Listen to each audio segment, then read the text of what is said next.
Hi friends, welcome back to our channel. So ఈరోజు blog వచ్చేసి morning to evening అండి. చూస్తున్నారు కదా, ఫస్ట్ అయితే నేను ఇలా బీట్రూట్ క్యారెట్ని అయితే పీల్ ఆఫ్ చేసేసి చిన్న చిన్న ముక్కలుగా కట్ చేయాలి అనుకుంటున్నాను. పాపకైతే స్నానం చేపిచ్చేసి పడుకోబెట్టాను. వీడికైతే ఇంకా నిద్ర రావట్లేదు. అందుకని చెప్పేసి ఇంక నేను కూరగా కట్ చేస్తూ ఉంటే వాటిని చూస్తూ ఉన్నాడు. మావాడికి ఇలాంటి పనులు బాగా ఇంట్రెస్ట్. నేను ఏదైనా చేస్తూ ఉంటే దాన్ని శ్రద్ధగా అలాగే చూస్తాడు.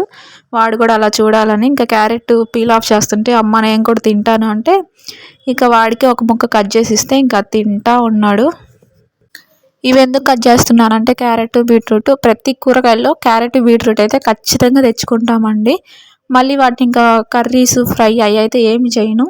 ఈ మధ్య నేను మా వాడు బీట్రూట్ క్యారెట్ జ్యూస్ అయితే కలిపి చేసుకొని తాగుతున్నాము. అదే ఏబీసీ జ్యూస్ ఉంటుంది కదా, అది ఒక బీట్రూట్, ఒక క్యారెట్, ఒక యాపిల్ 3 కలిపి జ్యూస్ చేసుకొని ఉదయాన్నే తాగుతూ ఉన్నాము. మా బాబు కూడా చాలా ఇష్టంగా తాగుతున్నాడు. అందుకని చెప్పేసి ఇంక ఎవ్రీడే చేసుకునేది కాబట్టి ఇవి పాడవకుండా ఎక్కువ రోజులు ఉండాలంటే ఇలా నీట్గా వాష్ చేసేసి పీల్ ఆఫ్ చేసేసి ఇలా ముక్కలుగా కట్ చేసి పెట్టుకున్నాం అనుకోండి, జ్యూస్ చేసుకోవడానికి కూడా వెంటనే చాలా ఈజీగా అవుతుంది. అలాగే టైం కూడా సేవ్ అవుతుంది కదా. ప్రతిసారి చేసుకోవాలంటే ఒక్కోసారి కుదరచ్చు, కుదరకపోవచ్చు. అలాగే అందుకని చెప్పేసి ఇలా ముక్కలుగా కట్ చేసుకున్నాం అనుకోండి, జ్యూస్ అయితే వెంటనే వేసేసుకోవచ్చు. అందుకని చెప్పేసి చూస్తున్నారు కదా ఏబీసీ జ్యూస్. మా బాబు కూడా చాలా ఇష్టంగా తాగుతాడు. ఇంకా నేను కూడా రెగ్యులర్గా తాగుతున్నాలేండి ఈ మధ్య.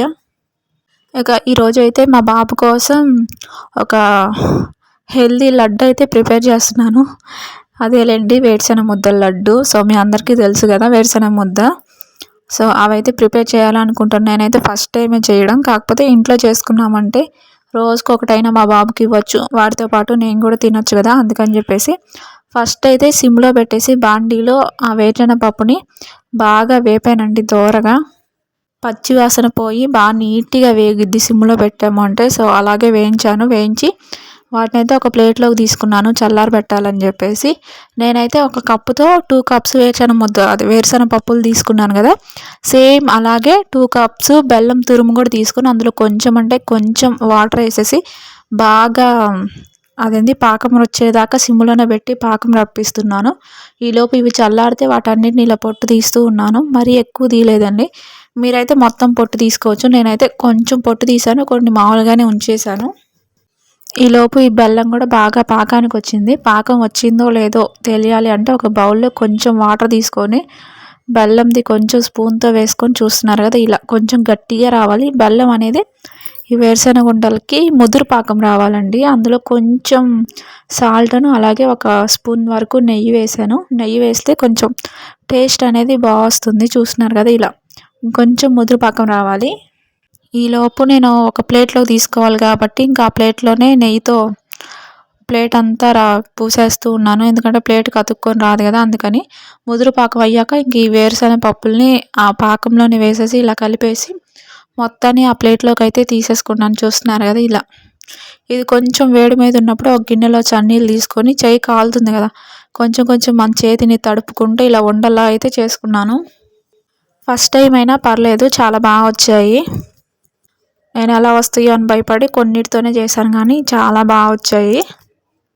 వేరుశెనగ పప్పు నేనేంటంటే ఇలా పప్పులుగానే చేసేసాను. మీరేంటంటే ఆ పప్పుల్ని రెండు పప్పుల్లా చేసి అలా కూడా వేరుశెనగ ముద్దలు చేసుకోవచ్చు. సో నెక్స్ట్ టైం నేనైతే అలానే చేస్తాను.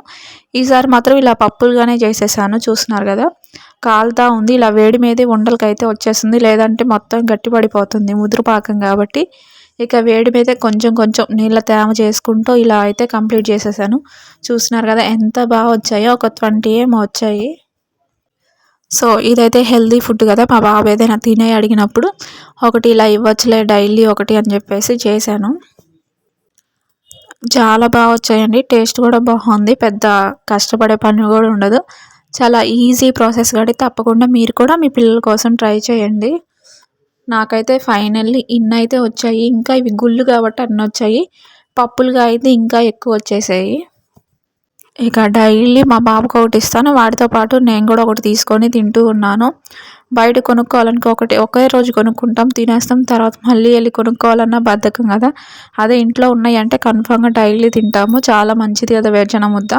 సో అందుకని చెప్పేసి ఇది వచ్చేసి సెకండ్ డే, ప్రతిరోజు ఒకటైతే ఖచ్చితంగా తింటాడండి.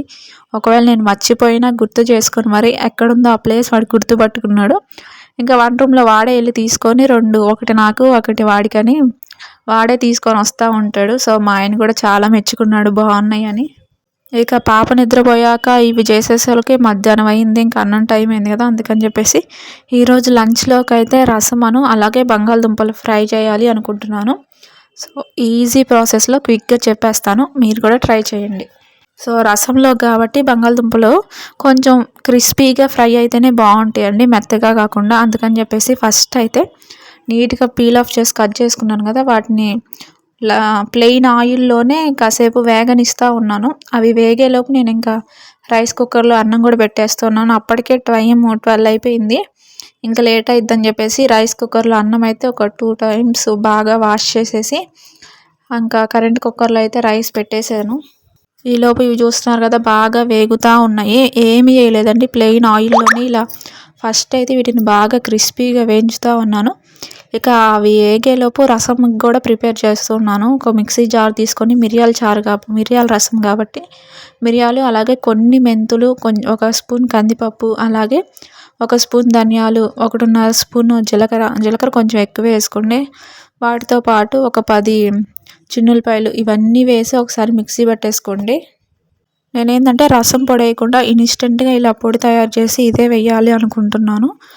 అందుకని చెప్పేసి ఒకసారి అంతా మిక్సీ అయిపోయాక ఇక 2 వెండి మిరపకాయలు వేసి వాటిని కూడా ఒకేసారి మిక్సీ పట్టించేసాను. రసం పొడి అయితే కంప్లీట్ అయిపోయింది. ఈలోపు బంగాళదుంపలు కూడా బాగా వేగాయండి, చూస్తున్నారు కదా, ఒకటికి ఒకటి అతుక్కోకుండా క్రిస్పీగా విడివిడిగా భలే వచ్చాయి కదా. వీటన్నిటిని ఒక ప్లేట్లోకి అయితే తీసేసుకున్నాను. ఇప్పుడు సేమ్ అదే బాండీలో ఇంకో టేబుల్ స్పూన్ నూనె వేసి అలాగే తిరగమాత గింజలు, కరివేపాకు, జీలకర్ర, అలాగే చిన్నులపాయలు కూడా కొంచెం కచ్చాపచ్చగా దంచి వేసి అవన్నీ బాగా వేగాక ఇప్పుడు నేను మళ్ళీ బంగాళదుంప ముక్కలు వేస్తున్నాను. ఇలా చేయడం వల్ల ఏంటంటే ఒకటికి ఒకటి అతుక్కోకుండా కొంచెం క్రిస్పీగా వస్తాయి. రసంలోకి అయితే పర్ఫెక్ట్ కాంబినేషను. ఇలా వేగేటప్పుడు అందులో కొంచెం 1/2 స్పూన్ అయితే పసుపు అయితే వేసేసి బాగా కలిపెట్టేశాను. సో ఇవి ఆల్రెడీ మనం వేయించినవి కాబట్టి ఎక్కువ టైం ఏం పట్టదులేండి. ఇంకా టేస్ట్కి సరిపడా సాల్ట్ కూడా యాడ్ చేసేసి ఒక 2 టైమ్స్ అయితే అలా కలుపుతూ సిమ్లో పెట్టి వేయించేసాను. అంతా అయిపోయాక లాస్ట్లో కరివేపాకు వేసాను. ఫస్టే వేసామంటే ఆ బాగా వేగిపోయి స్మెల్ పోతుంది కదా, అందుకని చెప్పేసి కొంచెం చివరిలో అయితే యాడ్ చేశాను. అంతా వేగింది అన్నాక ఇంకా లాస్ట్లో కొబ్బరి కారం వేసేసాను. సో కొబ్బరి కారం వేసేసి ఒక 2 టైమ్స్ బాగా కలిసేలాగా కలబెట్టాను. మనం ధనియాల పొడి వేసుకోవచ్చు టేస్ట్ కోసం, లేదంటే కొబ్బరి తురుము వేసుకోవచ్చు. ఇలా మనకు టేస్ట్కి తగ్గినట్టు అయితే చేసుకోవచ్చు. చూస్తున్నారు కదా పొడి పొల్లాడుతూ చాలా పర్ఫెక్ట్గా వచ్చింది. ఇక అంతా అయిపోయాక ఫైనల్లీ కొత్తిమీర జల్లుకొని కలబెట్టుకోవాలి. రసంలోకి ఇలా క్రిస్పీగా బంగాళదుంప ఫ్రై ఉంటే చాలా బాగుంటుంది కాంబినేషను. సో నెక్స్ట్ టైం ఎవరైనా ట్రై చేసే వాళ్ళంటే తప్పకుండా ట్రై చేయండి. ఇంకా రసం కూడా స్టార్ట్ చేసేస్తున్నాను.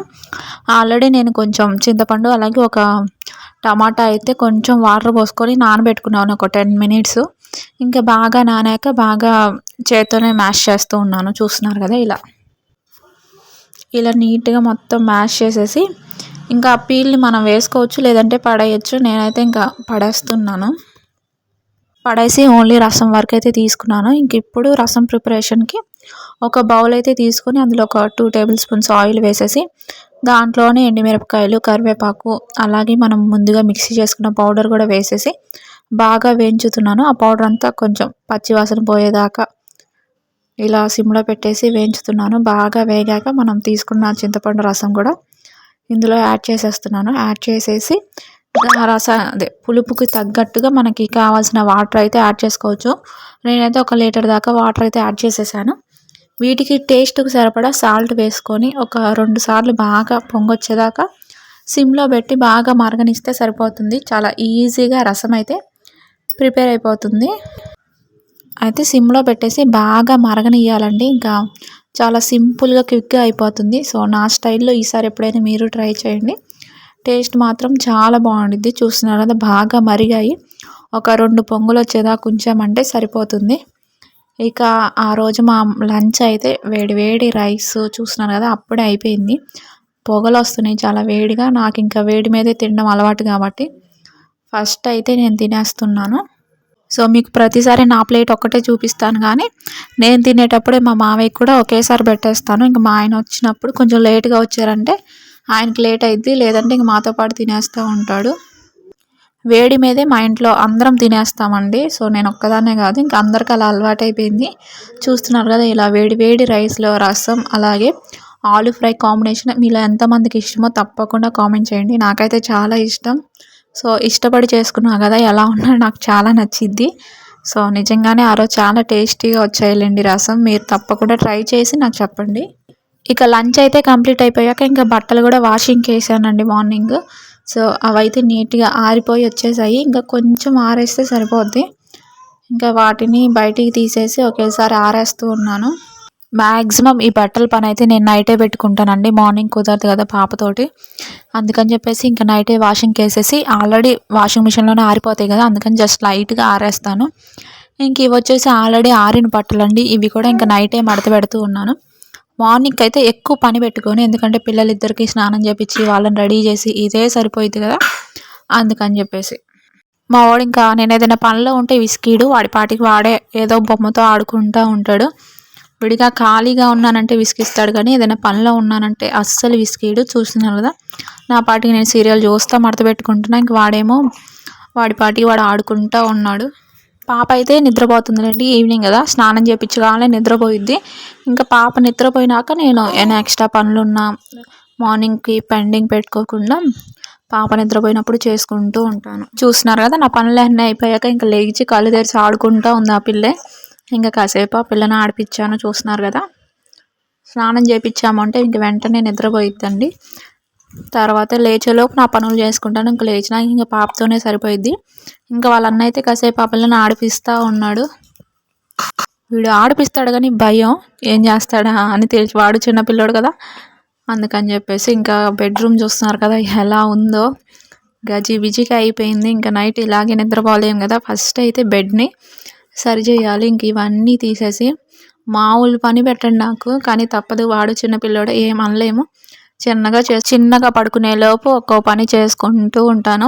ఇంకా బెడ్ మీద ఉన్న టవల్స్ దుప్పట్లు అన్నీ తీసి ఫస్ట్ అయితే చైర్ మీద వేసి బెడ్ అయితే క్లీన్ చేస్తూ ఉన్నాను. బెడ్ కింద మేము అది మ్యాట్ లాంటిది వేసాము, అదే పాప పాస్ పోసిద్ది కదా, ఫ్లెక్సీ లాంటిది వేసాము పాప పాస్ పోసిన బెడ్ పాడవకుండా ఉండడానికి. అందుకని చెప్పేసి బెడ్ పైన ఫ్లెక్సీ వేసి ఆ పైన ఇంకా బెడ్షీట్ అలా వేస్తూ ఉన్నాము. బెడ్షీట్ అయితే ఎవ్రీడే మార్చి వాషింగ్కి వేస్తూ ఉంటాను. చిన్నపిల్లలు ఉన్నారు కదా, అందుకని చెప్పేసి ఎవ్రీడే ఒక బెడ్షీట్ మారుస్తూ ఉంటాను. ఇంక ఈరోజు మార్నింగే వేసాను కాబట్టి ఇంక ఈవినింగ్ అదే ఉంచేస్తున్నాను. మళ్ళీ రేపు నెక్స్ట్ డే ఇది వాషింగ్కి వేసేసి ఇంకో బెడ్షీట్ అయితే మారుస్తూ ఉంటాను. సో కంటిన్యూస్గా డైలీ ఇలా అయితే చేస్తూ ఉన్నాను. మనం ఎంత క్లీన్ చేసినా పిల్లలతో ఒక 10 నిమిషాలు ఇల్లు నీట్గా ఉండేది. సో మీ అందరికీ తెలిసిన విషయమే కదా, అందుకని చెప్పేసి నేను మ్యాక్సిమం పడుకునే టైంలోనే ఇలా బెడ్ అంతా క్లీన్ చేస్తాను. విడి టైంలో నేను క్లీన్ చేసినా మళ్ళీ పాడు చేస్తూ ఉంటాను, అందుకని చెప్పేసి పడుకునేటప్పుడు మాత్రమే ఇలా బెడ్ సరి చేస్తూ ఉంటాను. ఇంకా నైట్ డిన్నర్ విషయానికి వస్తే ఆల్రెడీ రసం ఉన్నాయండి. బంగాళదుంప ఫ్రై అయితే అయిపోయింది. ఇంకా రసం, ప్లెయిన్ రసం ఏం తింటామని చెప్పేసి ఆ రసంలోకి అందరికీ ఆమ్లెట్లు అయితే వేస్తూ ఉన్నాను. చూస్తున్నాను, ఒక 3 ఎగ్స్ అయితే మ్యాష్ చేసేసుకొని వాటిలోకి సన్నగా కట్ చేసి పెట్టుకున్న ఉల్లిపాయలు, ఇంకా ఉప్పు, కారం, పసుపు, కొంచెం ధనియాల పౌడరు, మీకు ఆల్రెడీ తెలిసిందే కదా, అలా పచ్చిమిరకాయలు, కొత్తిమీర, ఇంకా మా అందరు చేసే ఆమ్లెట్ లాగే ఒక బౌల్లో అయితే అన్నీ మిక్స్ చేసేసుకొని ఇంకా అందరికీ ఆమ్లెట్లు అయితే వేసేస్తున్నాను. ఎగ్ మాత్రం నేను డైలీ కన్ఫామ్గా ఏదో టైంలో మా బాబుకి ఉడకబెట్టిస్తానండి. ఎగ్ ఇది మాత్రం మా బాబు చిన్నప్పటి నుంచి ఇస్తూనే ఉన్నాను. ఒకవేళ ఆమ్లెట్ ఏదైనా వేసేది ఉందంటే ఆ రోజు ఎగ్ ఇంకా ఉడకబెట్టి ఇవ్వను, ఆమ్లెట్ రూపంలో ఇచ్చేస్తాను. లేదంటే మార్నింగ్ బ్రేక్ఫాస్ట్గా ఎగ్ రైస్ చేసుకున్నామంటే ఇంకా ఆ రోజు ఆ ఎగ్తో సరిపోతుంది. ఏమీ లేదు అంటే మాత్రం కన్ఫామ్గా ఉడకబెట్టిస్తాను. ఎగ్ మాత్రం ప్రతిరోజు ఒకటి ఖచ్చితంగా ఇస్తాను. ఇంక వాడు మంత్స్ బేబీ నుంచి అలవాటైంది, అలవాటు మాత్రం అసలు మానుకోవట్లేదు. ఇంకా ఆమ్లెట్ అయితే నాకు ఇలా బాండీలో వేయడమే ఇష్టం అండి, ఎందుకంటే ప్లఫీగా వస్తుంది. అదే దోశ పెనం మీద వేసామంటే కొంచెం పల్స్గా అంతా స్ప్రెడ్ అవుతూ ఉంటుంది. బాండీలో అనుకో కొంచెం లోతుగా ఉంటుంది కాబట్టి ఒక దగ్గరే పడి కొంచెం ప్లఫీగా వస్తుంది. నాకైతే ఇలా బాండీలోనే వేయడం ఇష్టం. మీలో ఎంతమందికి ఇలా ఇష్టమో కామెంట్ చేయండి. చూస్తారు కదా, చాలా ఈజీగా వచ్చింది, అలాగే కొంచెం ప్లఫీగా వస్తుంది. నేను ఆమ్లెట్ వేసిన ప్రతిసారి ఇంక ఇలా బాండీలోనే వేస్తూ ఉంటాను. విరిగిపోకుండా చాలా బాగా వచ్చింది. ఇంకా స్మెల్ అనేది రాకుండా, అది ఎగ్ స్మెల్ రాకుండా ఆయిల్ చల్లుకుంటూ నీట్గా ఆమ్లెట్ అయితే వేసేసుకున్నాను. సో మేము నలుగురం కదా, 4 ఆమ్లెట్లు అయితే వేసేస్తున్నాను. మా బాబు అన్నంలో తినడు, విడిగానే ఇష్టంగా తింటాడు. వాడికి అన్నంలో నా ఆమ్లెట్తో కలిపి పెడతాను. ఇంక ఇప్పుడైతే ప్రజెంట్ ప్లేట్ పట్టుకుని రెడీగా ఉన్నాడు, ఆమ్లెట్ వెయ్యమ్మా వెయ్యమ్మా అని. మా వాడికి చాలా ఇష్టం. ఇక వాడికి ప్లేట్లో వేసిస్తే ఇంకా ఫ్యాన్ కిందకు పోయి నీట్గా చల్లారబెట్టుకొని తింటాడనమాట. ఇంకా అన్నం తినేటప్పుడు నా ఆమ్లెట్తో కలిపి వాడికి అన్నం పెట్టేస్తూ ఉన్నాను. వాడు ఇంకా అది తినేలోపు నేను మిగతా మా ముగ్గురికి కూడా ఆమ్లెట్లు అయితే వేసేసాను. ఇంకా వాడు ఆమ్లెట్ కూడా చల్లారిపోయింది. చిన్న చిన్న ముక్కలు చేసి ఇస్తుంటే తింటా ఉన్నాడు. వాడంతటి వాడు తినగలడు, కానీ నాకు ఎందుకో వాడైతే కొంచెమే తింటాడు. నేను పెడితే ఎక్కువ పెడతానని నా ఫీలింగు. కానీ పిల్లలు వాళ్ళంతట వాళ్ళు కొంచెం తిన్నా వాళ్ళ కడుపు నిండిపోయిద్దంట. సో వాళ్ళంతట వాళ్ళు తినడానికి ఎక్కువ ప్రిఫర్ చేయాలి. ఇంకా సరే అని చెప్పేసి వాడు తింటూ ఉంటే ఇక నేను కూడా రైస్ అప్పుడే అయింది. ఇంకా నేను కూడా రైస్ వేసుకున్నాను.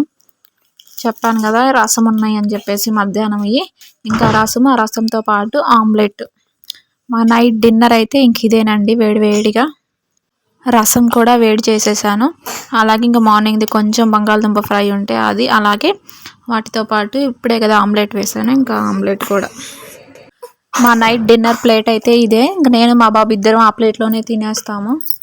మా వాడు పెరుగు జోలి బాడు, కానీ మిగతా కర్రీస్ అన్ని బాగానే తింటాడు ఇష్టంగా. కాకపోతే వాడి చేతిలో ఫోన్ ఉండాలండి. వాడు ట్రైన్ పెట్టుకుంటాడు, ఇంకా ట్రైన్ చూస్తా నేను పెడుతుంటే తింటూ ఉంటాడు. ట్రైన్ లేదంటే ఇంక నేను ఒక్క ముద్ద కూడా నోట్లో పెట్టించుకోడు. వాడికి ఆ ట్రైన్ పిచ్చి. ఇంకా చిన్నగా మానిపియాలని చెప్పేసి ఏదైనా కథ చెప్తా ఉన్నానంటే తింటూ ఉంటాడు. మంచి కూర అయితే. ఇక్కడైతే నేను ప్లెయిన్ ఆమ్లెట్ ఉట్టిది తింటున్నానండి. నాకు ఎక్కువ రైస్లో నంచుకోవడం ఇష్టం ఉండదు. అంటే దీని ఫ్లేవర్ మిస్ అవుతాం కదా రైస్లో నంచుకుంటే, అందుకని విడిగానే తింటాను. ఫస్ట్ నుంచి కూడా అంతే అలవాటు. డిన్నర్ అయిపోయాక మా ఆయన వచ్చాడు, మా ఆయన కూడా తినేసారులేండి. ఇంక వస్తూ కొబ్బరి నీళ్ళు అయితే తెచ్చాడు. 2 డేస్కి ఒకసారి అయితే కొబ్బరి నీళ్ళు ఖచ్చితంగా తాపిస్తాం. నా మార్నింగ్ టు నైట్ రొటీన్ ఇంతేనండి. నా వీడియో ఇంతసేపు ఓపిక్గా చూసినందుకు మీ అందరికీ చాలా థ్యాంక్స్. వీడియో నచ్చితే లైక్ చేయండి. గుడ్ నైట్ చెప్పు. Good night.